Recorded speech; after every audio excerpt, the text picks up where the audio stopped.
Wait, let me try that again. We are live here Tuesday night Talmud, a snowy New England evening. The perfect occasion study Gemara. We welcome you all, the people joining the Zoom share and the voyeurs on Facebook. We welcome you all. Okay, so we picked up, we're discussing, as you may recall, the mute actually all of the participants. Unmute yourselves when you want to talk.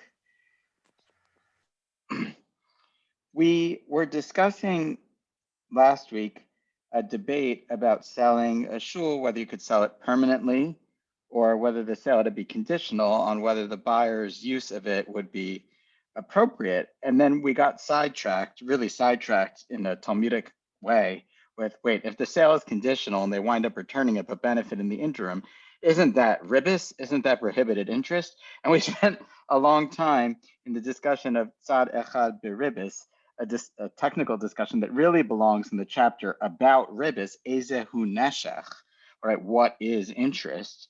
What is prohibited interest in the Gemara in Bava Metzia?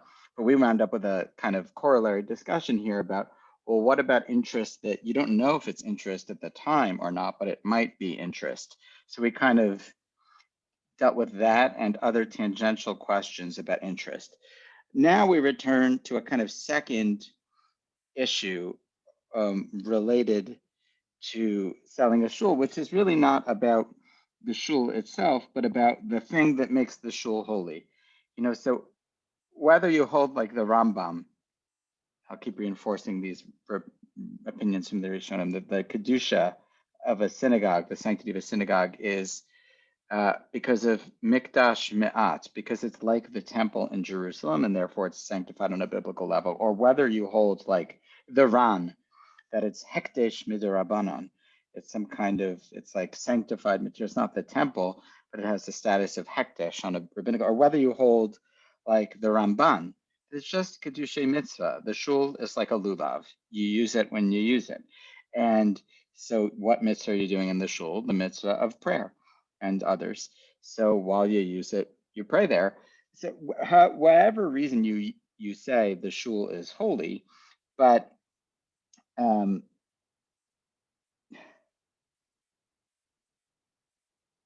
the basis of that kedusha relates to praying there. In other words, for the Rambam, what gives it the biblical sanctity is that you pray there, and for the Ramban, even more, what gives it the kedusha of a tashmish mitzvah is that you pray there. And for the Ran, what gives it the status of hekdesh, like sanctified material in the temple, is that you pray there.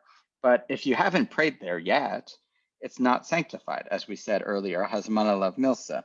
So we're going to now take a little bit of a detour to the act of prayer itself, because the act, in the sense that the act of prayer is the thing that gives the shul the kedusha. So, of course, we did a lot more about prayer in our many years studying almost the whole Gemara and Brachot. I think we've studied actually the vast majority of it at this point. Which is sort, if I could just, that's sort of the opposite of the Beis Hamikdash. I mean, it's a rabbinic stress of how this, we're in a new world without the Beis Hamikdash, because the Beis Hamikdash does not depend on what you do there for its holiness at all. You do things there because of its holiness. Well, and shul is the opposite in rabbinic views because we're in a new world now and in Babylon.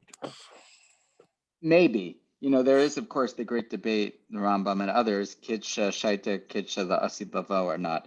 You know, if you sanctify the Beis Hamikdash at one moment in time, is the Beis Hamikdash sanctified eternally, or is it dependent on an edifice existing at that place? But if there's a mosque, it doesn't have the same sanctity. Umay nafkamina. You know, there are a lot of, what's the distinguishing feature? There are a lot of laws that really seem to only occur when there's Jewish sovereignty. So there's a lot of debates about that. One, for example, is the Korban Pesach. The Korban Pesach, since it's offered by every family, every household, it's like household membership. It's not the only korbanot like this. Is not offered, right? It's offered in the courtyards. You could offer it today in areas outside of Jerusalem, Or well, that's the question. Can you? So according to the Rambam, who said that once it was sanctified and the second time it's sanctified forever, eternally, so the sanctity remains such that a sacrifice that's dependent on the sanctity of the Temple Mount still would occur, like the Korban Pesach. And so every year, some number of Jews get arrested trying to bring the Korban Pesach in the old city of Jerusalem or something like that. But that just by a minute, that's interesting in light of the Rambam's view that during the second Beis Hamikdash period, there was still an obligation to fast on Tisha B'Av because Eretz Israel was not fully sovereign at that time. At all of those times, it was part of a larger empire, whether it was Persia, Rome, or Greece, which is which goes in with that. You need both the Beis Hamikdash and sovereignty. And sovereignty, right.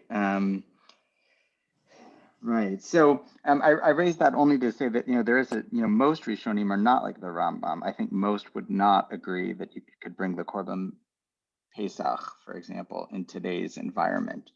I don't know. I'm not a medieval legal authority, but I bet if you'd survey the Rishonim, you'd survey their views, you'd find that most did not hold it in it. So there is a question, even for the Beis Hamikdash, some aspects of its Kedusha. Obviously, the Temple Mount itself is still a sanctified mount, but some legal ramifications of the Kedusha are no longer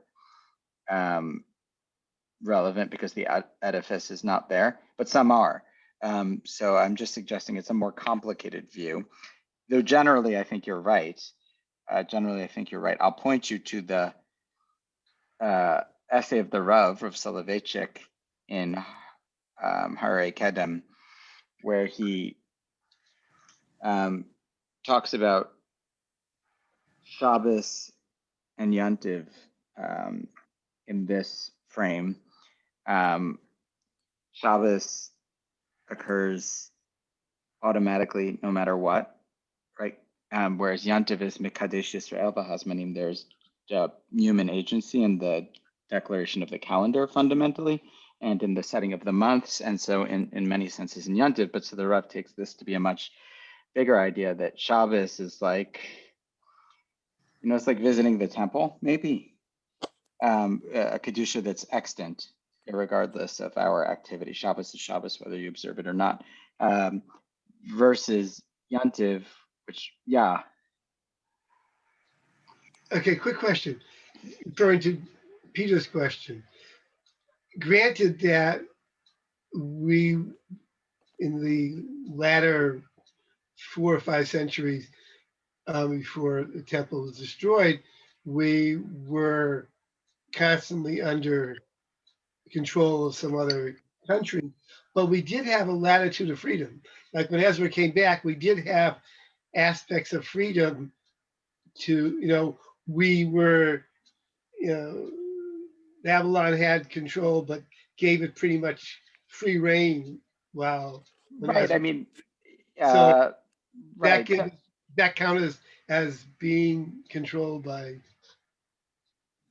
I think I will conclude this interesting little segment by saying the following thing. I think the observation is broadly correct that the shul's Kedusha seems much more conditional than the Kedusha of the Beis Hamikdash.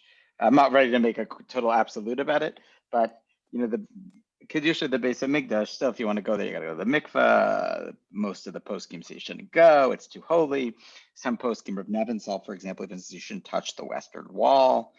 Touching the walls, getting too close, right? And so, you get all of those opinions. And about a shul, however you slice it, you could sell a shul, you could open a brewery in a shul. The board can decide that they don't want to, even the halachas that say you shouldn't sell it for an embarrassing purpose, the board can just vote to disregard those. So you don't have that with the Beis Hamikdash.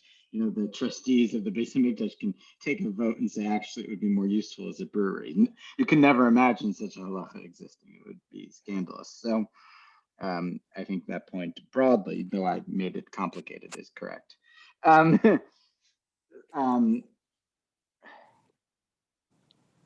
Okay, so we're now on to the next little sugya. all of this kind of way of introduction. V'achamim omrim, quoting the Mishnah, Mochrin osel memkar olam. The sale is a permanent sale. The sages say when you sell, we dealt with the opinion, the last opinion, right? Which was that the sale is conditional. And we examined the conditional sale from the perspective of forbidden interest and whether a conditional sale leaves an unintentional possible interest. Now, what about the opinion, which is the one we poskin like, that when you sell a shul, you sell a shul. We sold a shul. We sold the shul. The roof collapsed. They have to fix it. Unfortunately, I feel bad. But that's the way it works. So, Amar Rabbi Yehuda Amar Shmuel. Rabbi Yehuda says this. Shmuel says, "Mutar la'adam lahashim mayim b'soch arba amos shel tefillah." Now it's remarkable that this is what they even want to say about that, but they quote a halacha that it is permissible for a person to urinate within 4 amos of where they've prayed. In other words, you can urinate where you pray. Amar Rav Yosef, my kamash malan. What are they teaching us? What are they trying to tell us? Tanina, because we already learned. Tanina, they already taught us. Where do we already learn? In a Mishnah. Mishnah is the thing we already all know. So you don't need the rabbis to come and you don't need this baraisa, Rav Yehuda Amar Shmuel, to come and tell you something that a Mishnah already taught everyone. And what's that Mishnah? Rav Yehuda Omer. Okay, so it says in the Mishnah that Rabbi Yehuda says you can sell a shul l'shum chatzer in order to be a courtyard. In other words, for a generic purpose, right? A courtyard's a courtyard. Follow this. So you sell it for a courtyard. You don't sell it to become a brothel. You sell it for a courtyard. But the buyer, once they own it, can do what they want. So it's kind of like, I don't know if don't ask, don't tell is the right kind of policy here, but you sell it for a generic purpose. You don't have to inquire. You don't have to figure it out. They don't have to disclose. You sell it for whatever, and they can do what they want. You shouldn't sell it for what they want if what they want is horrible, according to this opinion. But you don't have to, do a whole investigation, kind of is the sense. Ve'afilu Rabbana. Now, this is one of these multi-step logical arguments. Ve'afilu Rabbana lo ka'amri ala beis haKnesses k'vi kedushase. The rabbis disagree with this, right? They say you sell it. You sell it. You sell it, memkar olam, the end. But even the rabbis, no, what did the rabbi say in the Mishnah? Sorry, let me get this right. V'achamim omrim, mochrinos memkar olam chutz me'arba dvarim, lamerchat levorski le'tfilah u'leveis hamayim. So, no, the rabbis are a little more stringent than Rabbi Yehuda. The sale is a forever sale. It's not a conditional sale, but you shouldn't sell it for things that are not honorable. Now, remember, that's only in a case where the board doesn't agree, where it's a close vote. If it's a unanimous board vote, this Mishnah we already established is not talking about that. The Mishnah is giving the whole situation of the Mishnah is a hotly disputed sale that nevertheless passes. But still, the rabbis within that context are a little more strict. Even the rabbis who are a little more strict and say that you can only sell it if it's not going to be for a dishonorable purpose. We're only talking about a shul, an actual shul, the kiviyah kedushase, where the kiviyas is fixed. But not wherever you just happen to pray. So what we establish here, okay, so in other words, it flows from the rabbi's opinion that they say you can't turn it into beis hamayim.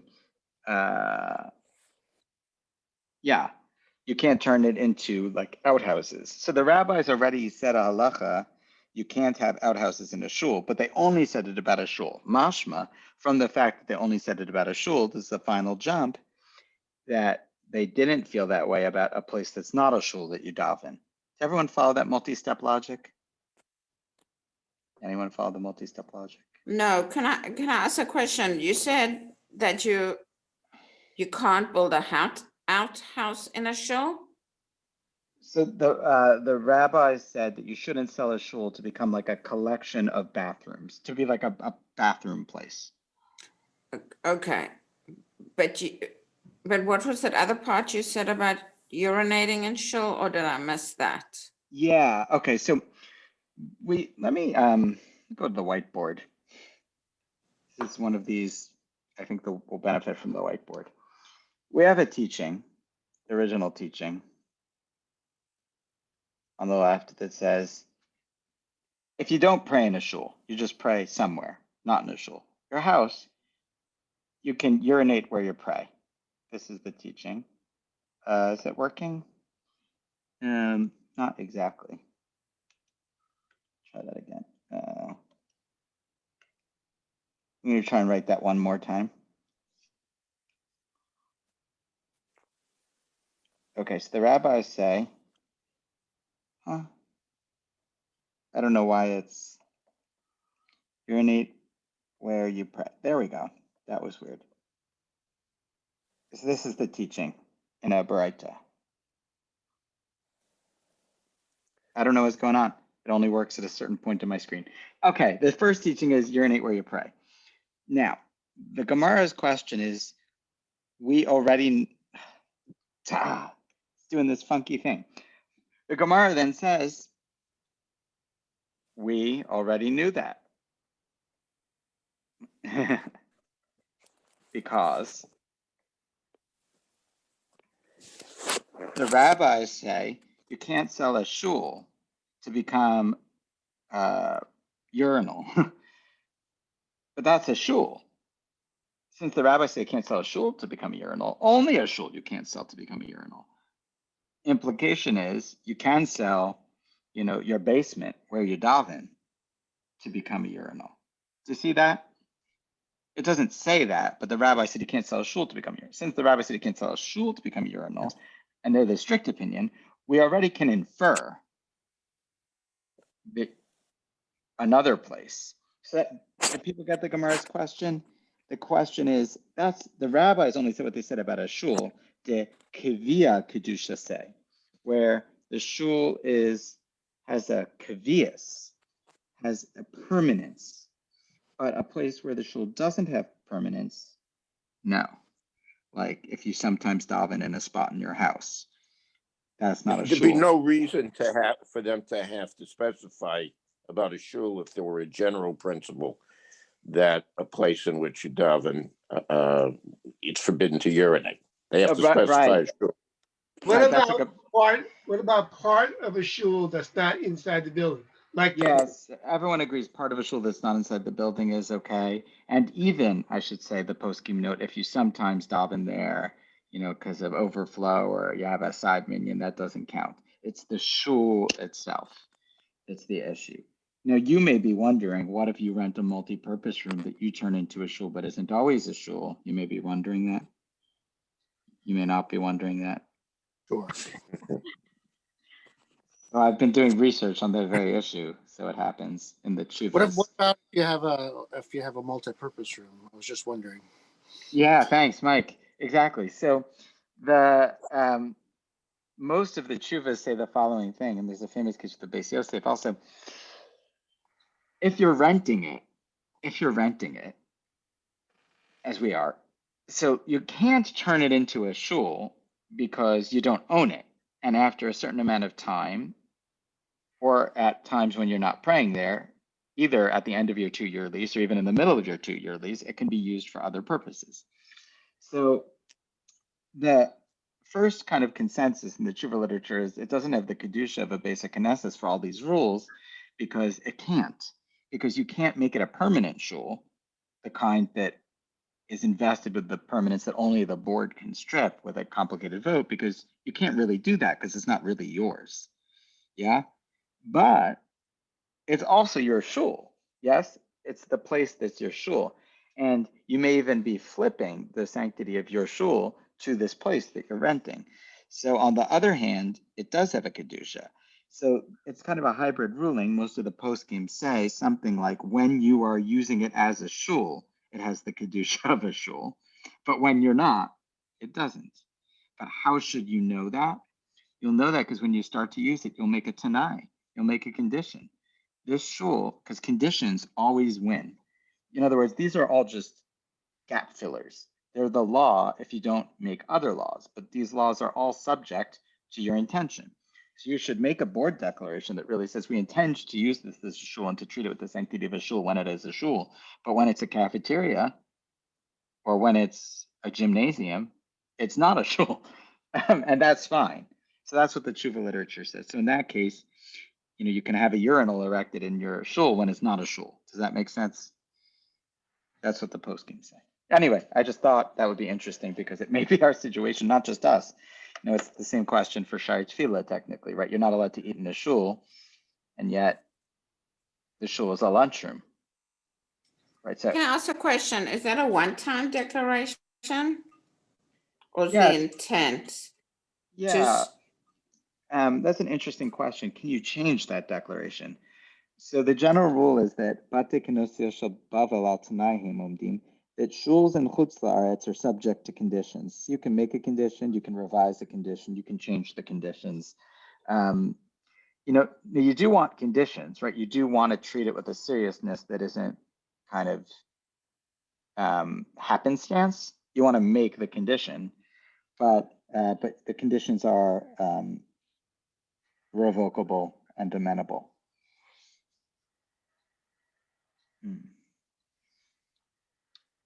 So, given this, here we are about the shul.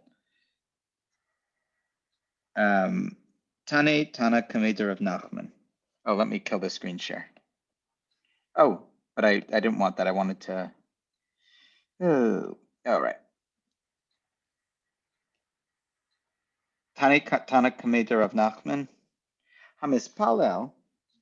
So we have another brisa that a Tana taught before of Nachman.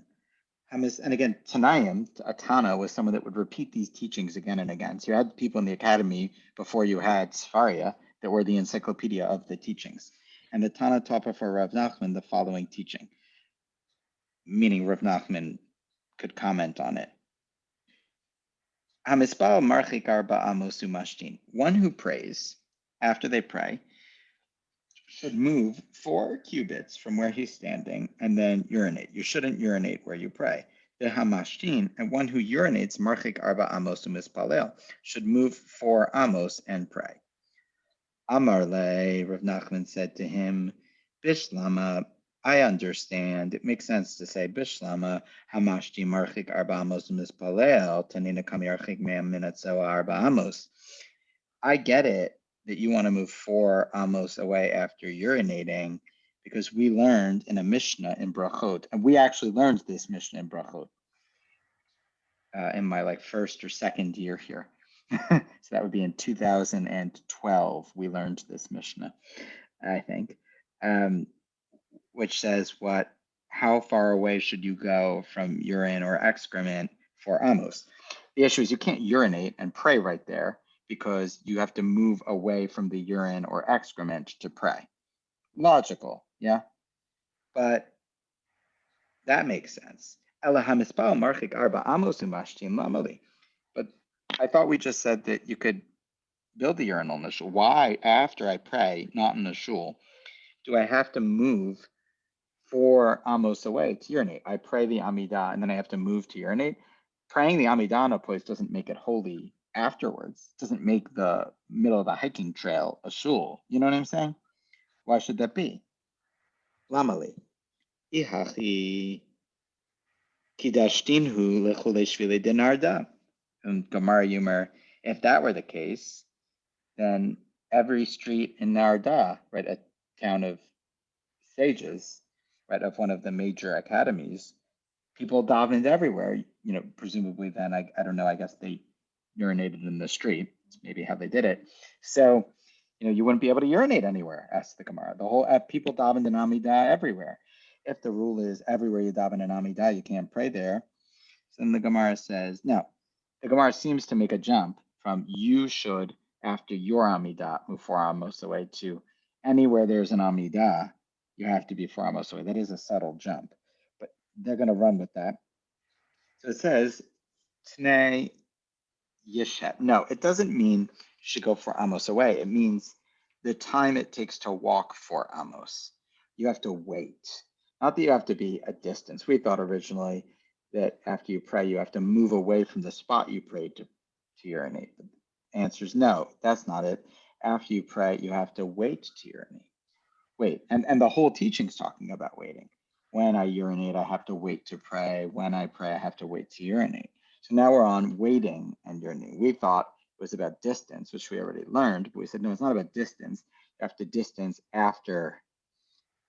you have to distance from urine or excrement, like the Mishnah in Brachot, but this teaching, that you have to be distant on both sides, is about waiting. You have to wait after you pray, wait after you urinate. So Bishlama Mashtin Amos Mishum Nitzotzos. I understand, says the Gemara, that you have to wait after urinating to pray because maybe you're not done yet. Maybe there are droplets. Okay. Ella Misbalo Yeshekete Hiluch Arba Amos Lamali. But why does one who pray have to wait until they urinate? Like, why can't you just pray and go to the bathroom?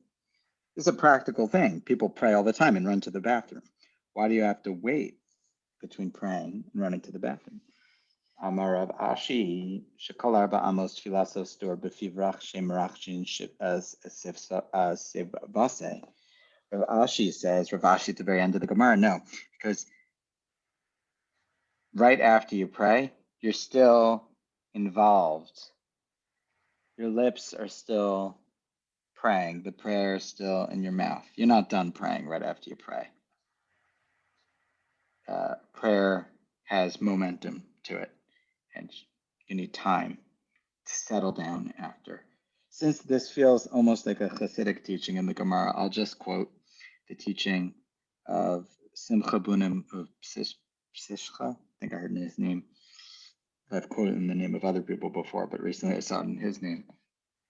That Habocher B'Shirei Zimra says in Yishtabach, so he taught Habocher B'Shirei Zimra, not God chooses the songs of song. Shirei Zimra is redundant, songs of song.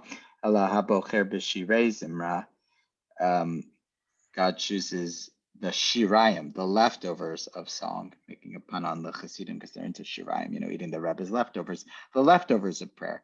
God likes the leftovers of prayer, the afterglow. So this is like that teaching, actually. There's an afterglow to prayer, so you got to wait until that fades in order to go to the restroom. Okay. Now, we've concluded the final aspects then of our discussion about, you see how we moved there from the sanctity of a shul to the sanctity of prayer a little bit? Like we kind of transitioned. We were talking about shuls and we got to prayer. Okay, we're done with that. And now we're going to go into a bunch of agadata about long life. So we're now into legends. We'll get to like, why are we here and how did we get here? First, we have a Siman, Zalpan, Zayin, Lamed, Pei, and Nun. Oh, I forgot to scroll down. Any questions before we move on to Zalpan?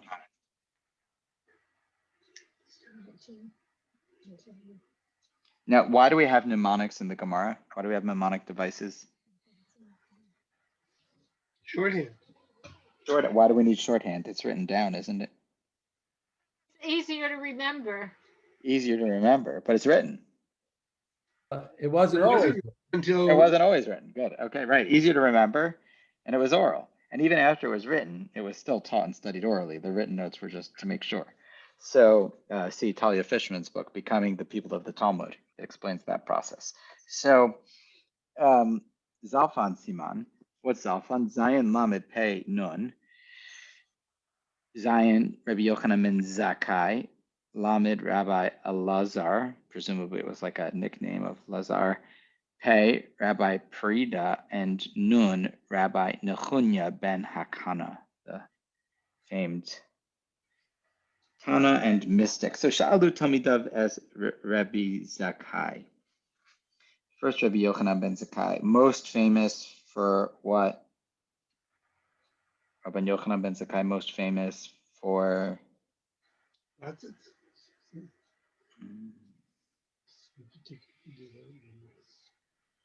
Establishing shuls, wasn't it? Huh?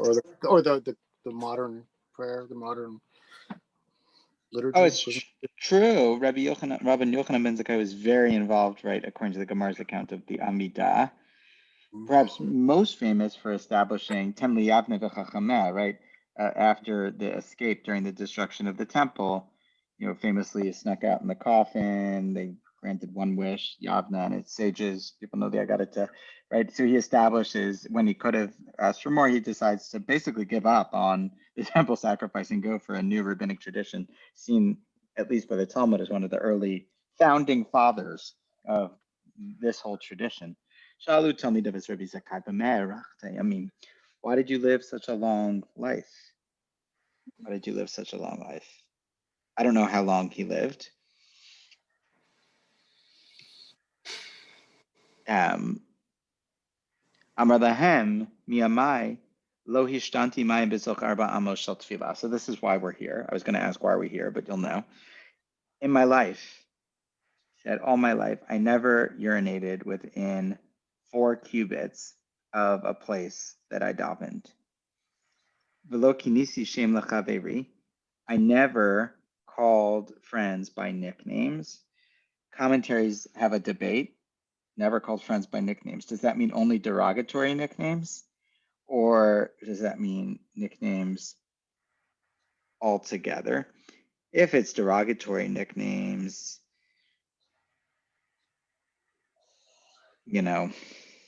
So the Tosafot note, we could quote it if you want, but that's even when the family had been okay with the derogatory nickname. Sometimes you're called a derogatory nickname by your friends, but you understand that they're your friends and it's kind of in jest. This was true even then.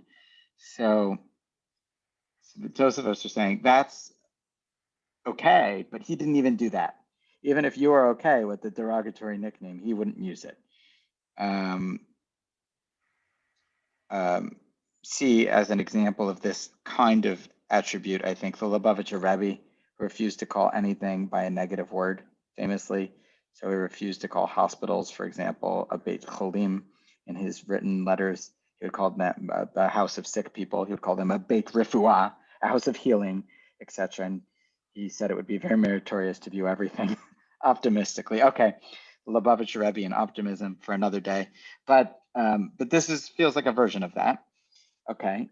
Vilo bitalti kiddush hayom, and I never neglected Kiddush, Shabbos Kiddush. Now,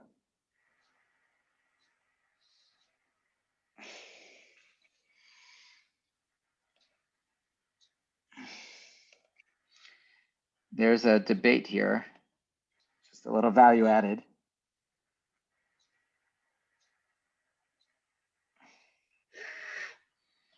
A couple of things. The Rashba says on the nickname issue, it's not only a derogatory nickname. Perish afal pisha eno kinoi shel begam mishpacha tebahu my revuza amrinan kolam mechana shem lechaviro nofa begehenim. So nonetheless, the Tosafos talk about a derogatory nickname that they're okay with. The Rashba talks about a non-derogatory nickname, and even that he didn't do. And notes that anyone that uses Does that nicknames, include like simonim nicknames like Rashi and Rambam and stuff like that? I can't imagine, but it sounds like he didn't directly, when speaking to people, call them by nicknames. And the Rashba feels it's even non-derogatory nicknames. Quotes a Gemara here that anyone that calls their friend, I don't think it's talking about using acronyms of authors or pen names or anything, but anyone who calls someone by a nickname, quoting the Gemara above Mitzia, will go to hell. Okay, we can discuss that. I mean, if anyone has a thought about that, that's fine. I just want to note this debate. Is it derogatory? Isn't it derogatory? Lo bitalti kiddush hayom. I never missed kiddush. Perush biyayin. Afal pishu mutar bepas. This is a very controversial comment. The Rashba, and it becomes an important one. The Rashba, a very important Rishon, says what it means to say I never missed kiddush. Of course, he never missed kiddush. I mean, probably most of you never missed kiddush. Maybe that's not like. Is it so hard to never miss kiddush? What's the big mila? Okay, so maybe then it was harder, but He means even if he wasn't going to shul at Shabbos, he still went for the kiddush. that's what it. I never missed the kiddush. He was just for kiddush. Right. That's why he lived a long life. So you could take it that way. It is almost a dar. But the Rashba says Perish B'yayin. No, I never miss saying Kiddush on wine, even though you're allowed to say Kiddush on bread. Now, it sounds like from the Rashba that it's mutar b'pas. He doesn't say like b'diavad. You could. It sounds like it's just permissible with bread to make Kiddush. But most Rishonim take issue with the Rashba here and say, no. It's not mutar to make kiddush on bread. If you don't have wine, you can make kiddush on the bread. People know that halacha. People, Yes. right? I think it's a known halacha. Yeah. Usually you only wind up in this situation when you forget, accident, you go to the cupboard, you think you've got wine or grapes or something, and nothing's there, or you get stuck on the road. This happens to people. I know it used to happen more. People going somewhere for Shabbos, stuck in a traffic jam, Jersey Turnpike, not going to recount the episode, and you wind up in a hotel for Shabbos instead because you get stuck at the last minute, and you don't have anything but the cake you were planning on bringing to your hosts, and that's your Shabbos food. So you got to make kiddush on the cake or the bread or whatever. So that's the situation. He's saying I never missed that. So the Rashba is saying, he never missed doing wine, even though you're allowed to use other things. Others say no, but still he never missed it with wine. Not that you could use bread, but bidi avad, and he never did it in the bidi avad kind of way. So Rabbi Yochanan ben Zakkai was careful about the following things: about the sanctity of shul, yes, and about not calling his friends by nickname, and about kiddush hayom. I just want to note 3 elements to this if we're looking for a theme thematically. One is space, physical space. He was careful about treating space as holy, and another is people. He was careful to treat people as holy, and another is time. Kiddush is about time. He was careful to treat time as holy. In all of these things, he took things that were fundamentally kind of required or loosely required and made sure to deal with them in ideal ways. So I do think there's a space, time, people continuum going on here. And that if I were writing an essay about this, I would say that these are all stand-ins for that: treating people as holy, treating space as holy, and treating time as holy. Okay. Imaz kena haitzali. My mother, lived to a long age. I had an elderly mother. Pam achat machra kippah shebrosha ve'via li kiddush hayom. And one time she sold the kippah, here probably means the hair covering that she had on her head, so that I would have wine to say kiddush. So now we have something else, an ethics that's also repeated in the Agadita, the versions of the Agadita about the mother of, I'm forgetting which sage now, that didn't, even expose herself in the shower in order, or when bathing, in order that her son should be a sage. This idea of the righteous mother in the Jewish tradition being one that sacrifices so that the children will be pious. Here, it takes the element of poverty, selling even her head covering so that Rabbi Yochanan ben Zakkai could make Kiddush optimally. And it's presumably because of this that the Ritva bases his comment that he always made it with yain. What does this episode add to the story? It notes that if you're going to go above and beyond in certain ritual laws, It's going to require sacrifice of other people in your family to make it possible. That enters into a potentially interesting discussion about whether that's in fact the right decision. Should she have sold her head covering so he could make Kiddush in the more ideal way? But the interesting thing is that she lived a long life. It doesn't specify why in this version of the story, so that he could do this thing, and he lived a long life. She's already living a long life. So there's something about her sacrifice which causes her to live a long life, and there's something about his privileged position that causes him to live a long life. I'm just, since it's an Agata time, trying to tease out some literary elements for you. But does anyone have anything else they want to add about this story of Rabbi Yochanan ben Zakkai and why he lived a long life and his mother's sacrifice for him?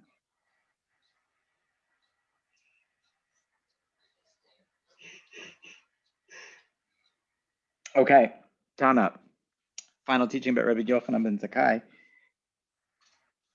Kishamesa, when she died, when his mother died, she left him 300 barrels of wine so that he would never. That's a lot of head coverings. There's a lot of head coverings. Right, so there is some disparity, as Donnie knows. Wait a second, she's leaving him an inheritance of, an entire wine cellar. They didn't have 1 week. They don't have, when she's older, they don't have money for Kiddush. And then the next week she's leaving him. I think the answer is she was old, and when she saw how close it came, she somehow managed to stockpile wine for him. Kishemes huiniach levanav shoshet alafim garbeyayin. And when he passed away, he was able to give his sons tenfold, 3,000 barrels of wine. Mitzvah goreret mitzvah. In other words, she sacrificed so that he would have the wine, and then because he was punctilious with the wine, he had even more wine, as it were. Okay. Ad Khan, the exponential growth of Shabbos wine. Yeah. But there's no implication that he had to sacrifice for that exponential growth. Well, I So- think he had a sacrifice in the sense of, he made sure to be careful with the shul. And there's a sense of extra willpower there and with the people and with Unless Shabbos. it's on her zechut, is what I'm wondering. Oh, is it all on her zechut? Yeah. Maybe. Because they don't mention anything. They mention what she did, but not anything he did. Mm. Just a thought. Yeah. No, interesting. Like maybe it's all her and she sets in line Yeah. a chain of motion that just keeps going for generations. Rav Huna. Now on to Rav Huna, another incident. Haba asir rita v'kai kamid dirav. This is not yet the next sage we're going to talk about, but it's a related story. Rav Huna was wearing Haba asar rita v'kai kamid dirav. He was wearing a piece of straw, a rita, and standing before the great Rav.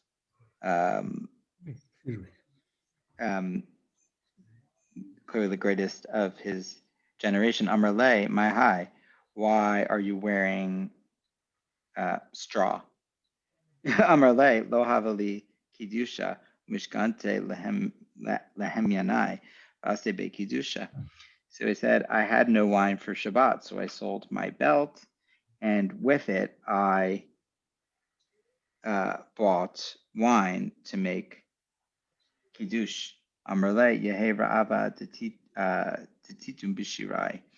We said, may you be blessed to have silk, and because you sold your clothes and are now wearing straw, like a straw belt, you should merit to be dressed in fine silk garments for your faith. One thing I think, though I don't know, that they're making a play on belt, hemyanai, and mehimanuta, and the Aramaic word for faith. I couldn't find this written, so I'm a little reluctant because I'm not a scholar of Aramaic to say that. I'm just a habitual Gemara Aramaic consumer. But I do think that they're making an audible play with hemyanai, with the Aramaic for belt here, and hemina, the idea of hemanuta, of faith, and his belt becomes his faith. Okay, I think also it's possible that Well, okay, we'll leave it at that. So now, Kikla Rabba Bray, Rav Huna Inish Gut Sahava, Gana Apuria, Asim Benasi, Vikalsi Shachan Vishajan Manayu Ale Adi Itum Bishirai. So when Rabba, his son, a different Rabba than I think the Rabba we know, was married, Rav Huna Inish Gut Sahava. It was short. And Gana Apuria, he was on his bed. His daughters-in-law came in, removed their silk garments on him until he was covered in silk. And so the blessing of Rav to Rav Huna came to fulfillment at his son's wedding. Okay, now Shema Rav V'ikpad. Rav heard that his blessing had come true. And when you give a premonition prophecy blessing and it comes true, the first thing you do is you get angry. Of course, he got angry. Ikpad. Amar, my time Allah Amart Likim Berachtiach V'chein Lamar. How come when I gave you a blessing, you didn't give me the same blessing? Because I gave you a blessing and now look at you. You've got fine silk, but look at me. I'm still living here in the slums. You could have said, V'chein Lamar, you too. That would have done me a big favor. Okay? So this is a very interesting story. You may know from this that people often say sometimes when someone wishes someone well in a particular way, V'chein Lamar, and to you too in Aramaic. I imagine that the custom of saying that to people when they wish something well is in part derived from this story where Rav gets upset that he is.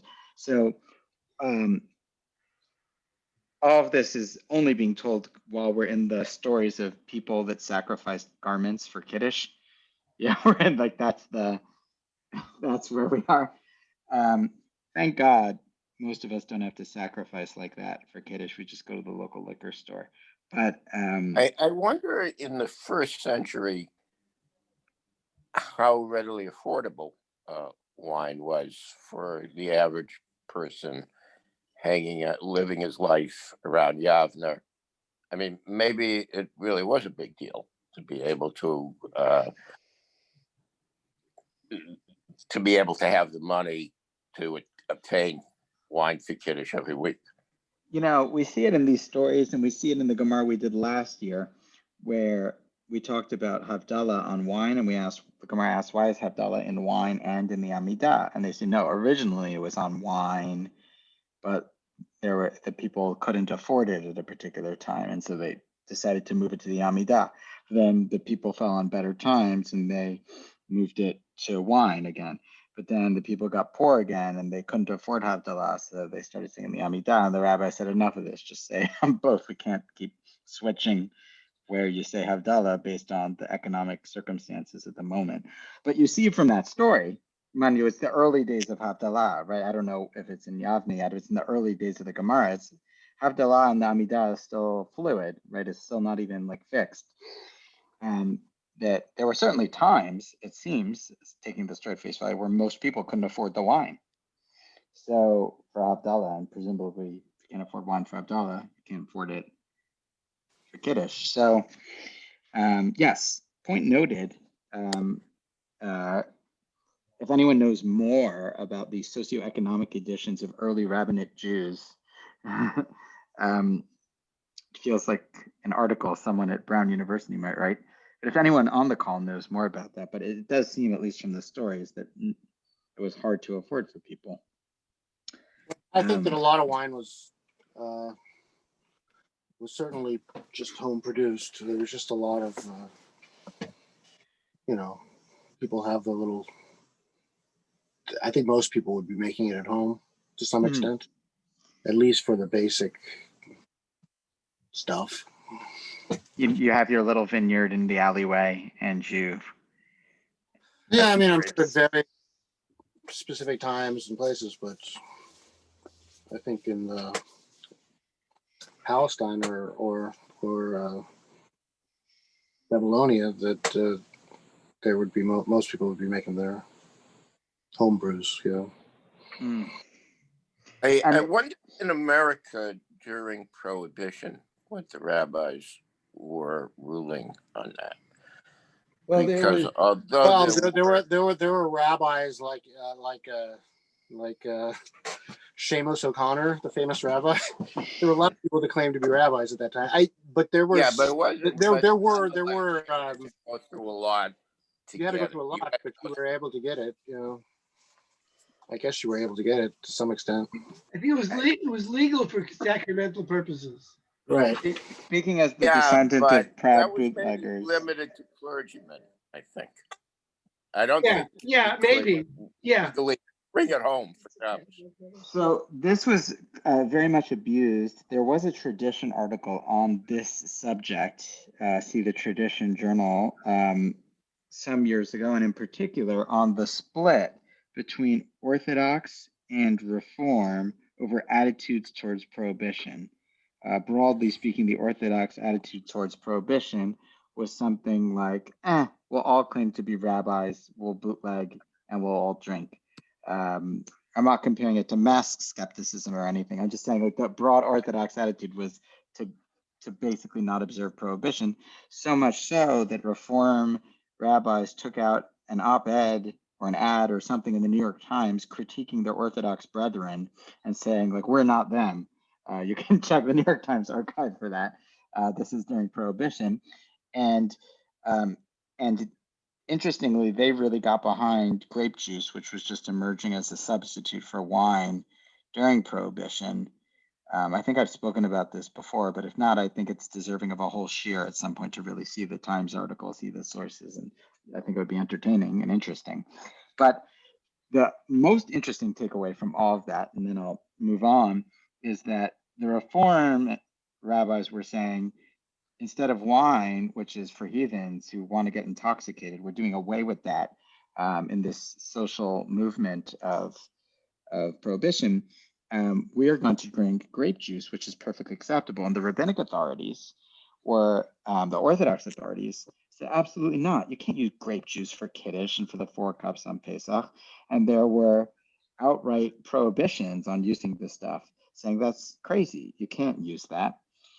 Over time, though, and you can read many tshuvas from early rabbis like the great Rav Moshe Feinstein and others at the time, that you can't use this stuff for Kiddush, and consequently, not only can't you use it for Kiddush, since you can't use it for Kiddush, it doesn't require any special hashgacha, right? We say that wine needs special hashgacha and so does grape juice, but it worked both ways. If wine can't be used for Kiddush, it doesn't need special hashgacha either. Anyone can make grape juice and you can buy it just like you buy orange juice from anyone. It doesn't need special hashgacha. Okay, today they say everything needs hashgacha, but you know what I'm saying. It doesn't need any kind of special supervision. So in any event, clearly that opinion has faded into the dustbin of history, as it were. And both views have faded. The idea that wine should never be used for Kiddush has faded out of the Reform consciousness, and the idea that grape juice can never be used has faded from Orthodox consciousness. So I suppose it's all settled itself. But there's no great debate about that now. Anyway, I've lost myself a little, I think, but I just wanted to note those things while we're here. well, See that. but is it, Rabbi, just correct me though, but so the bracha on grape juice though is shehakol, right? And As well, opposed- that's part of the debate too. Uh, Okay. so if you hold that grape juice is being used for Kiddush, like wine, you would say Borei Pri Hagafen, right? I think that's what like Hebrew school kids make on grape juice. That's Right. what people that don't drink wine make on grape juice at a seder or whatever. But but most people don't make Borei Pri Eitz on orange juice. They make shakol. Okay. Now the Chazon Ish did. He felt that the oranges they're using aren't just oranges like you'd sell in the store. These days, orange groves are designated for juice. and Interesting. they're grown specifically that way. And so actually the fruit of the orange juice grove owned by Tropicana isn't an orange. The fruit is orange juice because Tropicana intends to grow and redesigns the process to grow orange juice, not oranges. And so that's the Puri heights. That's the fruit. Okay, see that debate. That's an interesting idea too.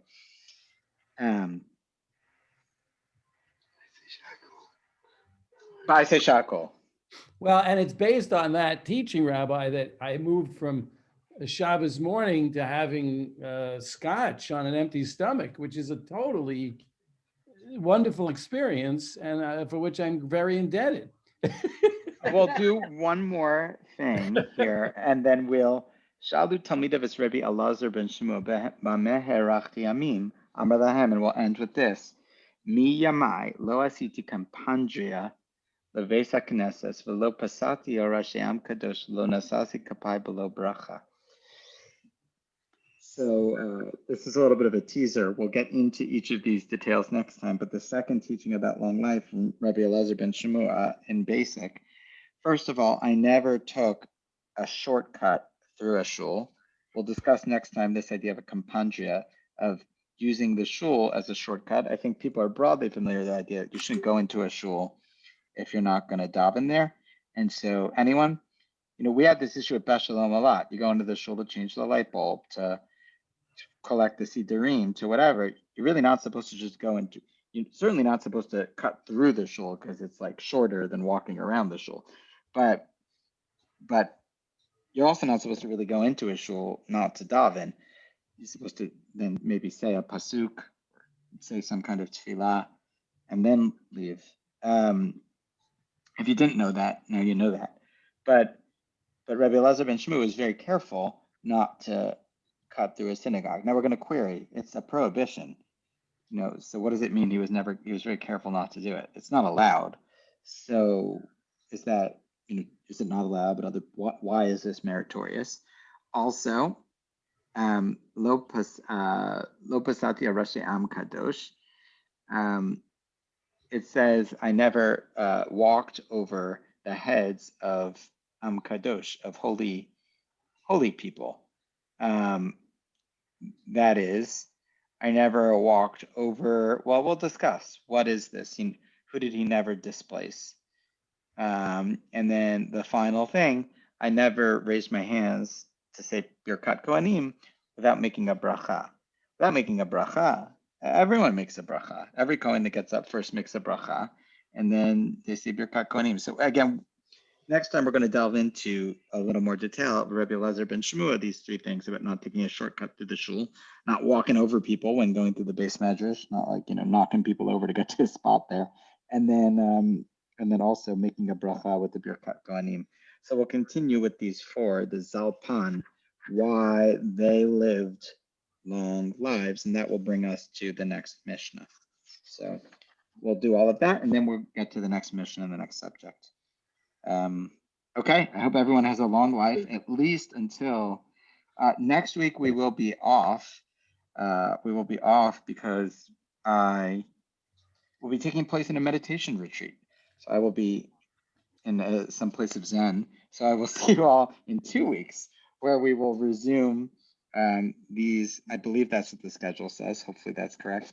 But in case you're not aware, we'll meet again in 2 weeks, and we'll continue our discussion here. Any final comments? Rabbi, is the Zohar class meeting tomorrow? The Zohar will meet tomorrow. The Zohar will meet tomorrow at noon. And yes, for anyone that wants to join that, I hope to see you there. We're moving slowly but methodically through the entire Zohar. Rabbi Dolinger, Yes. is the mindfulness class next Monday then canceled as well? Yeah, I think it's in. I think I actually put it in the schedule originally, but I'm not positive. If whatever the schedule says, the same for Talmud. Do you want me to just check the schedule now so we can have firm clarity on That these would be things? fabulous. I have the Talmud class is not next week. Yeah, so then I think neither, and I'll send out a reminder about this to everyone. None of the normal classes will be meeting next week, but all of the normal classes are meeting this week. But the next week, no normal classes. The week after that, every normal class. Yeah, And then I have Talmud on the 9th. Yeah, so we'll resume then. And thank you. I know it's a break, Thank a little you. break, so I appreciate people staying with it.